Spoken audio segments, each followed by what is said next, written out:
All right, welcome back to part two of this discussion. Our apologies, we just had a minor technical glitch, but we should be back up on air now. So if Anneke and Andrew, if you want to continue the discussion that you were just having, we'll keep going Ah, for a little bit longer.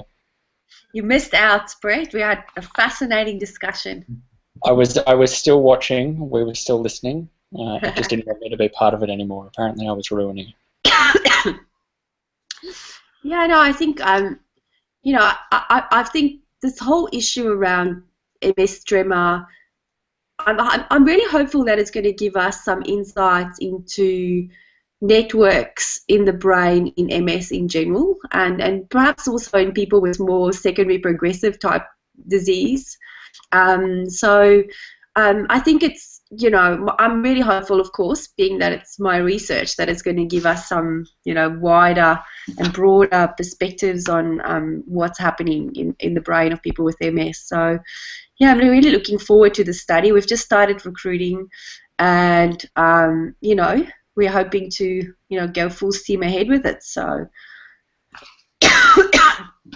You, very you exciting. said before that some people don't respond to the treatment as well as others. Yeah. Um, and that you were interested in looking to see whether there was a common denominator, I guess, between the responders and the non-responders. Do you have, from the preliminary studies that you've done, do you have any ideas as to what they might be? Might it be genetic or environment or type of No, tremor that people... I can't give you any sort of hard data at all. Like Yeah. it, I guess my impression is that people with a very, very severe tremor, so these are the sort of people that really, you look at them and they're actually flapping like this, Mm. like they're just really, really severe. They don't seem to respond very well to the Botox. And I Okay. think the main reason for that is that we just can't use doses of the drug that's big enough to suppress that sort of activity. Hmm. So you're kind of limited by a safety factor. I also think that people with dystonic features, so to the tremor where there's actually some abnormal activity in the muscles that pulls the hands into or the arms into a bit of odd positions that the person might not even be aware of. People with those features seem to respond better as Hmm. well. So yeah, but I think there's probably going to be a multitude of both clinical features, so what it looks like, and then we're hoping to find some electrophysiology factors, so what we can record with this magnetic tracker that's going to show us, who's going to respond better and who's not. So, because it's good to, from both perspectives, Hello. it's good not to treat people that doesn't need it or where it won't work, but also um, to also be able to tell people what to expect when they go in for this sort of treatment. Hmm. Andrew, do you have any more questions that you'd like to ask?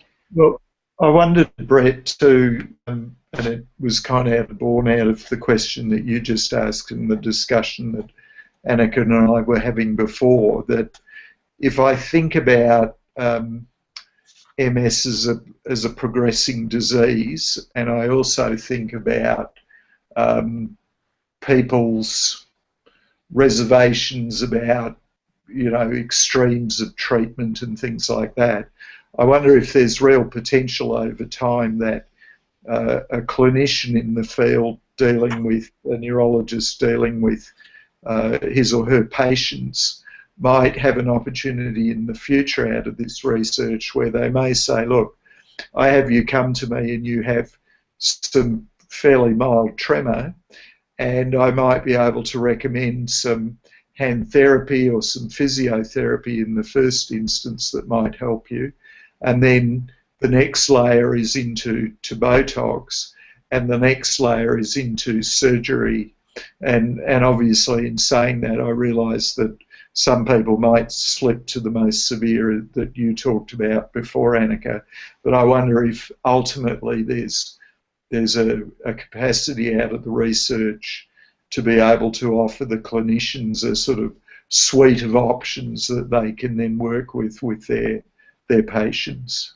Yeah, I think that's exactly right, Andrew. So I think we will be very much moving to, this sort of tiered response where you would say, well, okay, this is how severe your tremor is. You can try these sort of physical therapies first. There's some people respond well to certain tablets as well. So why don't you try these tablets first? And then the next step would be Botox. And at the very severe spectrum would be having deep brain stimulation surgery. So, so I think that's it's going to be very good to have that sort of, those options available. That'd be great. Is this currently available for people if they go and see their neurologist and say, I've got tremor, can I, and have heard about this trial? They can't get it unless they're part of the study, or? No, it is available. You can go and get it. The problem is that it's not on the PBS, so it's very expensive. So you're looking at probably about $1,000 just for the drug. And then you have to be very careful to go to, because there's a lot of neurologists and lots of other clinicians that inject Botox for different reasons. But you have to be, the person that's injecting the tremor should be experienced in injecting tremor, because it's actually quite an art form, and it's not very easy to just randomly do. So this is where we're very lucky with the movement disorder specialists that we have at Royal Melbourne, that they can collaborate with us and have a lot of expertise in how to inject these tremors. So I think, to go and pay that amount of money in private when you're not sure the person that you're seeing can, really deliver, you'd be a bit hesitant. But certainly, there are some tablets that may help some people, so particularly beta blockers, which is actually something that can slow your heart rate, but also really can help for some sorts of tremor. So, I do have some patients who respond quite well to that. Okay. All right, well, we might shift gears slightly just for the final little bit and talk about something else that was featured in mainstream media this week, which was the new brain lesion detection software. Anneke, do you want to talk to us a little bit about that?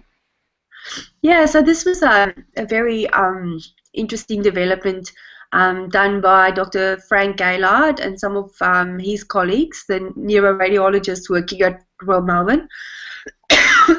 And they developed some software that can actually help detect new lesions on MRI scans much more accurately than with the old method. So the old method is very much, you've got one scan here and you've got your other scan here, and you look at them like side by side and you try and see, okay, which is new, which is old. And that works for many people. That'll work fine, especially if they don't have many spots. But as some people have a lot of lesions in their brain, and it can be very difficult to see new lesions, and it just invites a lot of human error. So what they've been able to do is write the software that can overlay the two scans, and then the software can work out what the chances are that something is new in a certain area in the brain. So this is so you still need a radiologist to look at it to say, well, yeah, that is something, or no, that's just someone that's moved in the scanner. But it's actually got a much better pickup rate. So it looks like probably about 1 in 5 people will pick up more lesions than about 1 in 5 people with MS. So clearly that could have a lot of implications in terms of firstly, what sort of stage the MS is at. So is there still some inflammatory activity or not? And this might change people's treatment. So we don't necessarily see one new spot and change someone's treatment. There's usually a lot of different factors that we consider when we look at escalating or changing MS treatments. But certainly new lesions on a scan is something we would take very seriously to see if someone's medication's working or not working. So, so I think for a lot of people it could actually, change their outcomes quite significantly. Excellent. Andrew, do you have, we might sort of wrap this up, especially with Anneke battling illness. I've now stopped coughing. You have, and we appreciate you pushing through to join us tonight. But Andrew, do you have any last questions or comments that you'd like to ask, Anneke? No, I think that's. Oh, perhaps one comes to mind, and it's a little bit of a hobby horse of mine. Anneke, in terms of how various parts of research, so if we flip back to the Botox treatment, how do other researchers, not only within Melbourne or even within Australia but globally, how do they get to become aware of the outcomes of the research, and how are they able to look at integrating that and aligning it with other research that they're doing or other current treatments that they're applying? Is there a systemic way that tends to happen? Yeah, I think there isn't. The short answer is there isn't a systemic way that people collaborate in that way. I think it's starting to happen, though. I think, people are realizing that science should be about communication and about networking and working together. And I think that's, very much what we've seen with the big MS space collaboration that has, thousands of centers now across the world with huge amount of data being processed into that. And, we're finally getting some real answers on difficult questions. We're kind of getting an idea of, redefining a lot of things, what point is secondary progression really start at? Have we been measuring this correctly? What happens in real time and in real life with the different treatments? So I think those sort of collaborations is, that's been, really a game changer. Then I guess the other big collaborations that happen is on the genetics front. So there's huge collaborations worldwide with people sharing their different chips, their gene chips that they develop, and sharing information and data. So I think, things have certainly changed from where it was 10, 15 years ago. But I guess there will always be these little niche areas that some groups are more interested in or more focused on, and that's often to do with what their local expertise and facilities are like. So yeah, but I think sharing the information and working together is it's becoming a bit more common, but not as it's not as good as it can be. So yeah. Okay. Yeah, and there's always room for improvement in this sort of stuff. But I mean, I've noticed as well that attending conferences and things, that researchers are more willing to talk about unpublished data and put that out into the field for other researchers in the area, just to really start to, I guess, further the conversation and try and foster collaborations, more so in the past when everything was secretive and trying to keep everything under wraps so that you didn't get scooped by other people in the field. That can still happen. Like it's certainly happened to me with my PhD work, but yeah. I guess it's difficult when on the other side of the equation there's competition for funding and things like that. So those type of things drive that competitive edge to it. Here he is. Hi, Brad. You've caught us just as we're finishing up. Good to see you guys. Nothing at all came through on either of the things that are following everybody, so I don't know what's going on. Yeah, we've had some technical issues again tonight, but hopefully it seems to be getting through in dribs and drabs. If you've been following the MS Feature Week, did you have a quick question that you want to ask Anneke before we finish up about the Botox trial or any of the other research? We've just been talking about research transparency. Right. I'll have to watch this back later. I did have some questions about the MRI software. Yeah. More so around, I was wondering because obviously as humans we don't have some sort of datum points inserted into us when we do MRIs. How with this software and the scans, are they ensuring that they're actually looking at the same points again and again, and the same magnifications, etc.? Because every time you go in the machine, you're not dialed into exactly the same position. So I was just wondering, is there any way that the software actually takes all of that into account?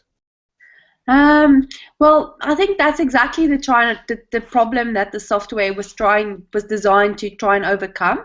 So those slight changes in position and just the slicing of the scan. So if you collect all that data, usually then the software of the MRI scanner would slice the brain into, say, 3 mm slices that you can then look at, and that sort of slicing procedure is often slightly different between different scans. So what the software is designed to do is take the data points and co-register them, so they overlay them on top of each other, and then you can sort of work out, on that sort of grid format, what's different and what's not different. So it's not fully automated, because you still need a radiologist to say, well, okay, that's just, artifact from some technical differences, or no, that's actually a real new spot. But it makes it so much easier to see the differences between two scans, which would otherwise just look identical. So I think it's going to make a big difference in how easy it is to detect these new lesions. Okay, yep. So does it automatically pick up like a point, say a bone in the eye socket or somewhere, to use as a datum to build that I'm not sure exactly how it's written to do that, Brad.